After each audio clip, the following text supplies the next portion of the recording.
In ancient Rome, there was a word for a wife, Mancipium. It means that which is held in the hand, a slave, a possession, property held so completely, so absolutely, that you might as well be livestock. But unlike livestock, which at least has the mercy of not understanding its condition, a Roman wife understood perfectly. She understood that she had been exchanged like currency, that her body belonged to her husband, that her children belonged to him, that her entire existence had been transferred from her father's ownership to her husband's ownership, and that this transaction was called love. This was called marriage. This was called her destiny. We think of ancient Rome as this pinnacle of civilization. We admire their engineering, their military strategy, their philosophy. We study their language. We excavate their ruins like archaeologists trying to understand a superior species. But if we're honest, if we look at the actual mechanics of how Roman society functioned, what we find is something darker. We find a civilization that had perfected the art of making captivity feel inevitable, of making ownership feel like protection, of making a woman's complete erasure feel like her highest purpose. And here's the truly horrifying part. The Romans didn't have to use force to maintain this system. They had something more effective. They had ideology. They had a story that told women their entire lives that being owned was the natural order, that their value existed only in their capacity to produce heirs and manage households. That freedom was a concept that didn't apply to them. The Romans created a machine that made women complicit in their own oppression. But what's more terrifying is this. That machine is still running. The language has changed. The laws have changed. Women can now own property, divorce, refuse sexual relations.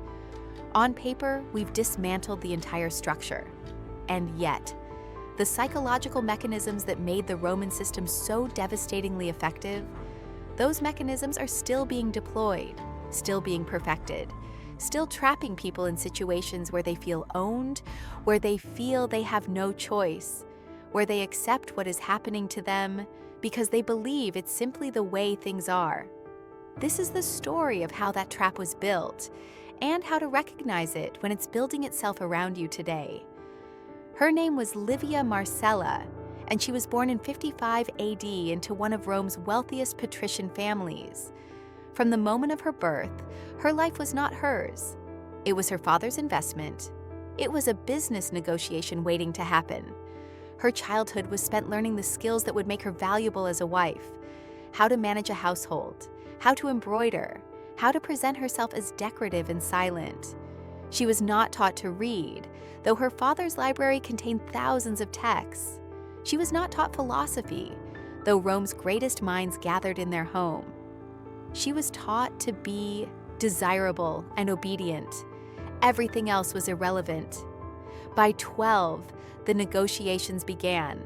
Her father met with several wealthy men, senators, landowners, men with political power and financial security. They discussed Livia as if she were a piece of property, which, in every legal sense, she was. They examined her body to assess her fertility.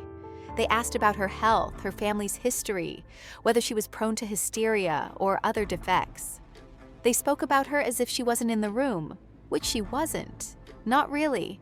She was a transaction waiting to be finalized. At 14, the deal was made. She would marry Gaius Aurelius, a senator 30 years her senior who had been married twice before. Both previous wives had died, one in childbirth, one of unknown causes. Livia's mother told her what to expect. She told her that marriage was a woman's highest honor, the fulfillment of her purpose. She told her that Gaius was a good man, which meant he would only beat her occasionally and only when she deserved it. She told her that her role was to bear children, manage the household, and accept whatever Gaius decided. She told her this was not a tragedy. This was destiny. The wedding ceremony was held in the Temple of Juno. Livia wore a white dress she hadn't chosen and a veil she couldn't see through. The priest spoke words she didn't fully hear, and then Legally and irrevocably, she ceased to exist as a person. Under Roman law, she became an extension of her husband. Her property became his property. Her children would be his children. Her body was his to use as he saw fit. She was 14 years old. The first few months of marriage, Livia existed in a state of constant shock. She lived in Gaius's home, which was grand and cold and entirely unfamiliar. She had servants who took orders from her, but she was not free to give orders. Gaius had to approve how the household was managed, which slaves did what work, what meals were prepared. She was a manager of his property, not a decision maker. Gaius was not cruel in the dramatic sense.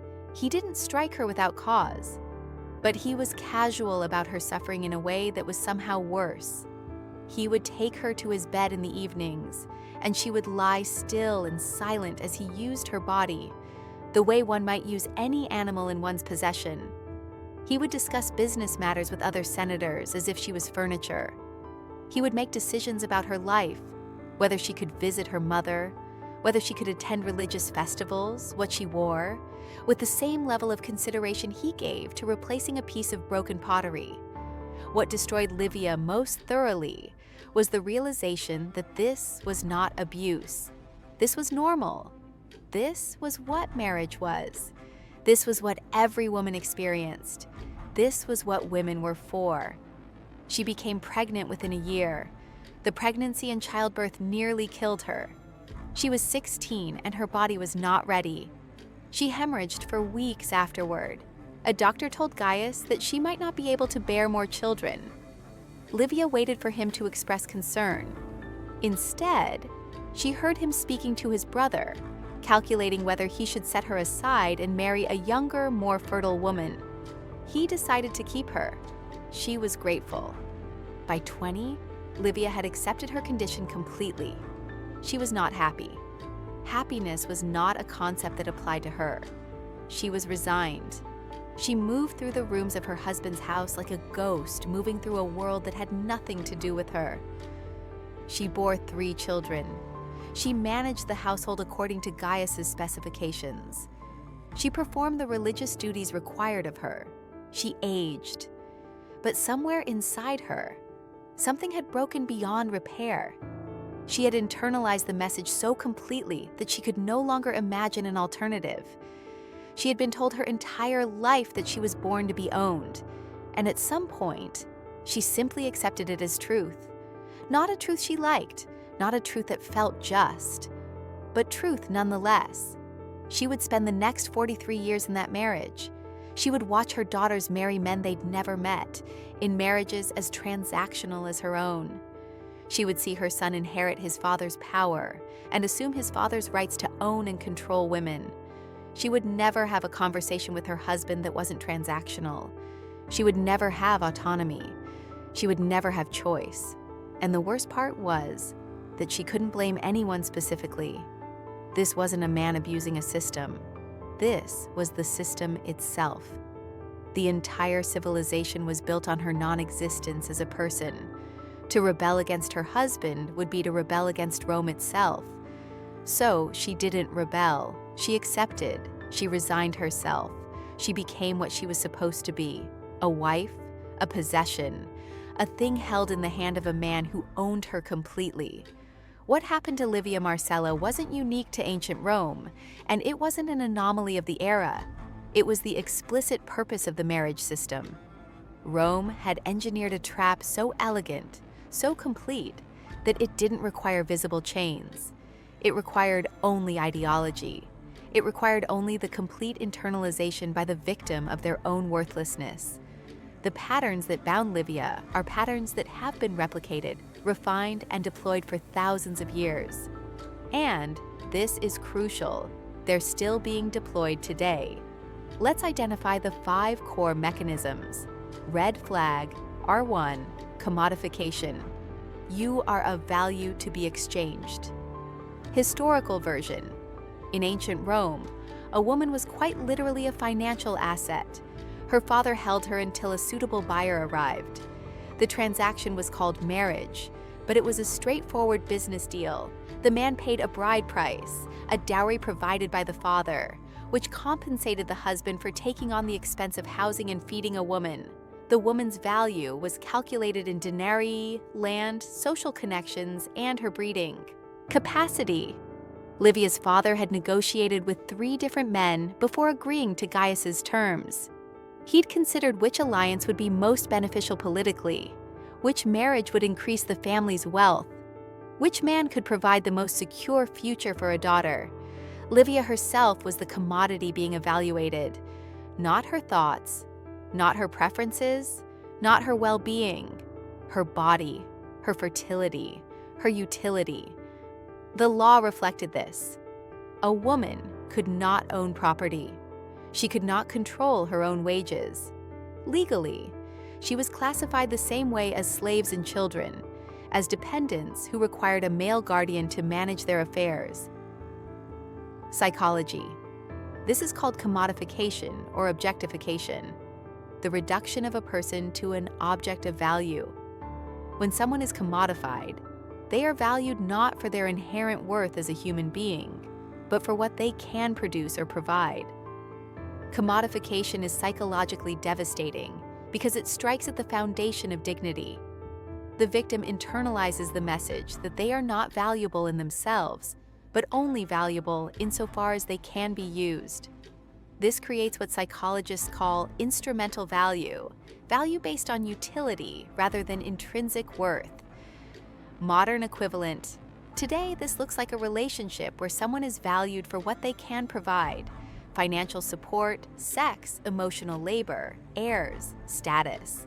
It looks like being told, "You're lucky I even want you," or "You should be grateful someone chose you," or having someone calculate your worth based on your earning potential or your attractiveness.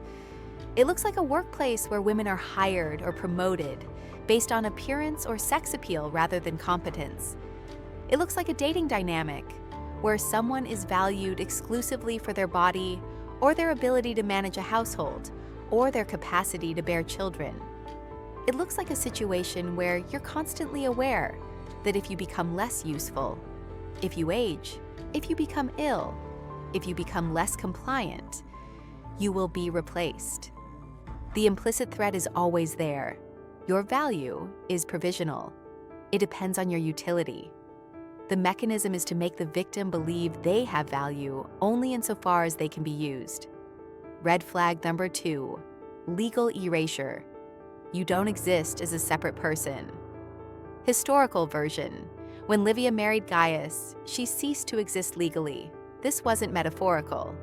Under Roman law, a woman who entered a marriage with manus, meaning the husband had complete authority over her, was placed under the guardianship of her husband in exactly the same way that a child or a slave was placed under guardianship.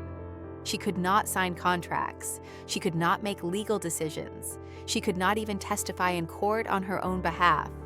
If she was injured by someone other than her husband had to bring the legal action. If she was accused of a crime, her husband bore the legal responsibility. She was, in the eyes of the law, a legal nullity. This wasn't a side effect of the marriage system. This was the explicit design. The law had engineered a situation in which a woman had no legal standing whatsoever. She was a body in a house, nothing more. Psychology. This is called institutional invalidation or structural gaslighting. The entire system, not just the individual man, tells the victim that they don't matter, that their perspective doesn't count, that they have no right to be heard or considered. When someone's legal status is erased, they experience what psychologists call ontological invalidation, the erasure of one's right to exist as a person. This creates profound psychological damage because it removes even the possibility of appeal. If the entire system says you don't exist, to whom do you appeal? Modern equivalent.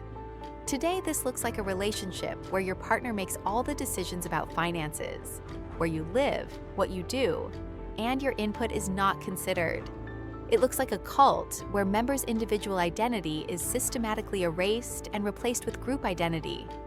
It looks like a workplace culture where women's voices are systematically ignored, or where their ideas are attributed to men. It looks like a legal system that fails to protect you, where your allegations aren't taken seriously, where the system sides with your abuser, where you have no recourse because the institutions are designed to protect the powerful. It looks like someone saying, "Your opinion doesn't matter," or "I'm the decision maker here," or "You don't get a say in this." It looks like being excluded from information, being kept in the dark about decisions that affect you, being treated as though your perspective is irrelevant.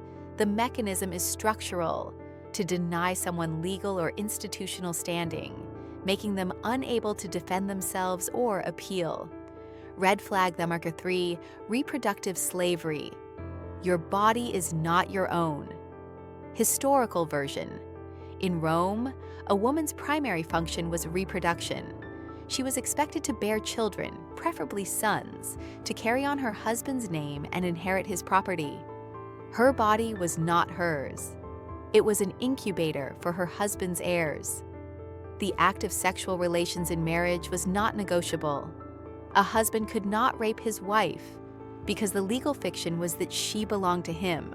Sex was his right, not something that required her consent.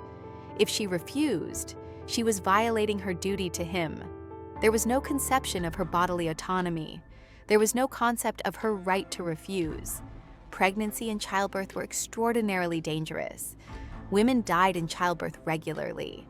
Roman doctors had limited understanding of complications. A woman might become pregnant every year of her reproductive life, from age 14 until menopause, facing death with each pregnancy. Livia had nearly died bearing her first child. She knew every time she became pregnant that she might not survive, and yet she had no choice. To refuse sex with her husband was to violate the law and her sacred duty. To refuse pregnancy was not an option available to her. Psychology. This is reproductive coercion or reproductive slavery. It's the systematic denial of someone's right to control their own reproductive capacity. Psychologically, this creates what researchers call bodily autonomy violation, which is one of the most profound forms of trauma. When someone's body is not their own, they cannot form a stable sense of self. They cannot develop secure attachment or healthy boundaries. They experience themselves as fundamentally colonized, their body as territory occupied by someone else. Modern equivalent. Today, reproductive coercion looks like a partner who insists on having sex without protection despite your wishes, who refuses to use birth control or condoms, who sabotages your contraception, who threatens you if you want an abortion, or who demands that you become pregnant against your wishes. It looks like a partner who tells you that your role is to bear children, that motherhood is your highest purpose, that your body exists primarily for reproduction. It looks like social or religious pressure that treats women's bodies as vessels for children, rather than as their own to control. It looks like a healthcare system that removes reproductive choices, forced sterilization, forced abortion, denial of contraception access. It looks like someone saying, "Your body belongs to me," or "I decide what happens with your fertility." The mechanism is to systematically deny someone the right to control their own body and reproductive capacity. Red flag, the 4, economic imprisonment. You are completely dependent on me. Historical version. In Rome, a wife had no access to money, none. She could not earn a living wage. She could not inherit property without her husband's permission. She could not own property in her own name. Everything she needed, food, clothing, shelter, medicine, came from her husband's decision to provide it. This created absolute dependence. A wife could not leave her husband because she had no financial resources to survive independently. She had no job prospects because society did not allow women to work in positions that paid meaningful wages. She had no family resources because her property had been transferred to her husband. The economic prison was invisible, but it was absolute. A woman could be completely miserable, completely abused, and still be unable to leave because the alternative was destitution or death. Psychology. This is financial abuse or economic control. It creates what psychologists call learned helplessness, the psychological state in which someone stops trying to escape a bad situation because they've learned that escape is impossible. When someone is economically controlled, they experience a loss of agency. They become dependent, not just materially, but psychologically. They begin to believe that they cannot survive without the controlling person, which makes them unable to imagine leaving even in situations of severe abuse. Modern equivalent. Today, this looks like a partner who controls all the finances, who doesn't allow their partner to work, who monitors spending obsessively, who takes their paycheck, who refuses to provide access to money. It looks like a workplace where women are paid less for the same work, making them dependent on male partners for financial security. It looks like a parent who threatens to cut off financial support if their adult child leaves a bad relationship. It looks like someone saying, "I'm the breadwinner, so I make the decisions," or "You'd never survive without me," or "I control the money, so you do what I say." The mechanism is to make someone financially unable to leave by ensuring they have no independent resources. Red flag step number 5, institutionalized acceptance. This is just how things are. Historical version. The cruelest part of the Roman system was that it had the full backing of ideology, religion, law, philosophy, custom. Everything told women that being owned was natural, normal, and right. A Roman woman was taught from childhood that her worth existed entirely in her ability to be a good wife and mother. Philosophy argued that women's nature was to be controlled. Religion suggested that woman's role was subordinate and divinely ordained. Law formalized it. Custom enforced it. There was no space for resistance because there was no language for resistance. How could you rebel against the natural order of things? How could you claim that what all of civilization said was right was actually wrong?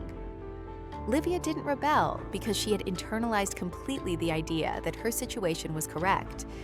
She believed it. She taught her daughters to believe it. She raised her son to believe that women existed to be controlled. The system perpetuated itself through the victim's own complicity. Psychology. This is systemic or institutional gaslighting. It's when an entire system, not just an individual, tells someone that their subjective experience is wrong, that their suffering is normal, that their resistance is irrational. When ideology fully supports abuse, the victim experiences what psychologists call cognitive collapse, an inability to organize their experience coherently because the entire external world contradicts their internal reality. They're told they're happy when they're miserable. They're told they're free when they're imprisoned. They're told they're honored when they're degraded. Modern equivalent. Today, this looks like a religious system that tells women that submission to husbands is their highest calling, that abuse is their duty to endure, that leaving is a sin.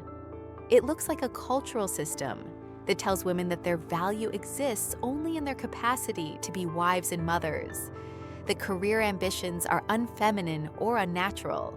It looks like a social system that congratulates women for accepting their role and pathologizes anyone who questions that role. It looks like a media landscape that constantly reinforces the message that women's highest purpose is to be loved by a man, to sacrifice for a family, to accept what is done to them.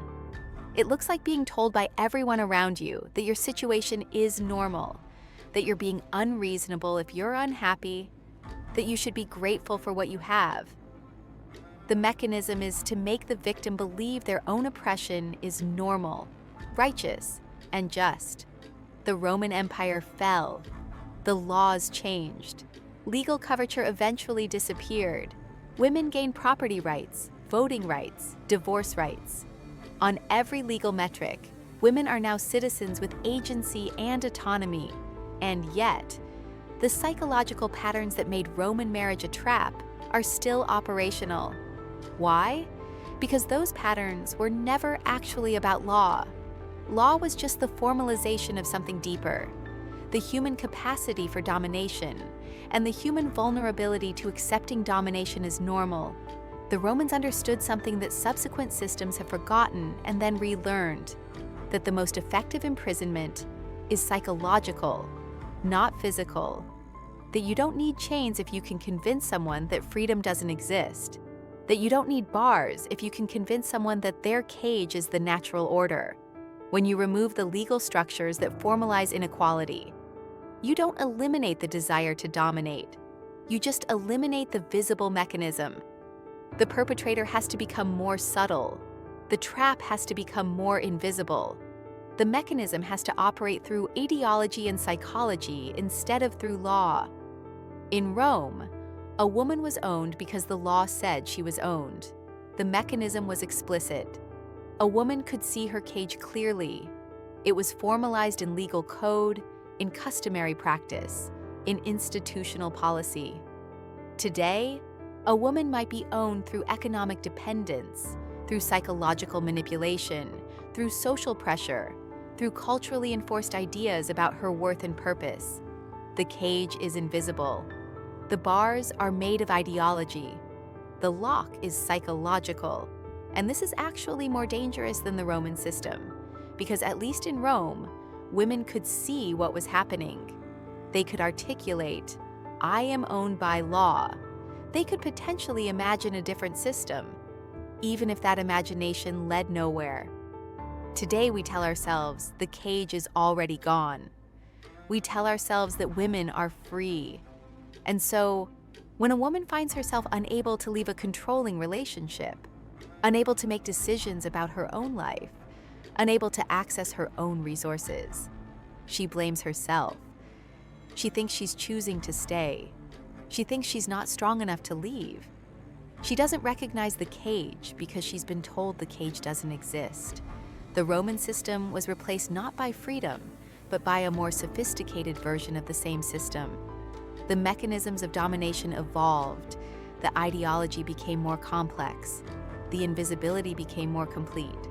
But underneath it all, the fundamental truth remains. People will accept subjugation if you can convince them it's natural. People will internalize their own oppression if you give them the language for it. People will become complicit in their own imprisonment if you can make them believe they're free. That's why the patterns endure. Not because they're inevitable, but because they're effective. And they're effective because they work on something core to human psychology: our need for meaning, for belonging, for a coherent narrative about our lives. If the only narrative available is that you're meant to be owned, that you're built for servitude, that your value exists only in your utility to someone else, eventually, most people will accept it. Because the alternative is to believe your life has been completely wasted, that your suffering is meaningless, that the entire civilization is wrong. It's psychologically easier to accept the cage than to recognize that the cage was never necessary. Livia Marcella died in 88 AD at the age of 33, having lived only a fragment of her life. She spent most of those years as a prisoner with no name, no voice, no claim to her own existence. She never knew what freedom felt like because she had no framework for imagining it. She left no legacy except her children, who perpetuated the system that had imprisoned her. She left no record except her silence. Her life was complete erasure. But here's what you have that Livia didn't. You have the precedent of women who escaped. You have the knowledge that the system can change. You have legal rights that Livia couldn't have imagined. You have economic opportunity, educational access, the possibility of independence. Most importantly, you have the ability to name what's happening to you. The eternal lesson is this: your value is inherent, not provisional. Your body is yours alone. Your life is not a transaction. This is not something your ancestors could have said. It's not something the culture would have allowed them to believe. But it is the truth that you can access today. If you find yourself in a situation where someone is treating you as their property, where your body is not your own, where you have no economic independence, where your thoughts and feelings are being systematically invalidated. That is not your natural role. That is not your highest purpose. That is not love. That is imprisonment. And here's the crucial part. You can leave. Not everyone in your life will understand. Not everyone will support you. The ideology that tells you to accept your subjugation is still powerful. But you have something Livia didn't. You have the option. You have access to resources. You have legal protections, however imperfect. You have the possibility of independence. You do not have to accept the cage because you've been convinced the cage is natural. You do not have to resign yourself to ownership. You do not have to become complicit in your own erasure. The women, before you couldn't escape because the system was absolute. But the system is no longer absolute. The only thing keeping you in the cage now is the belief that the cage is where you belong. Question that belief. Every single day, question it. Because you are not a commodity. You are not property. You are not a means to someone else's end. You are a person, and your life is your own.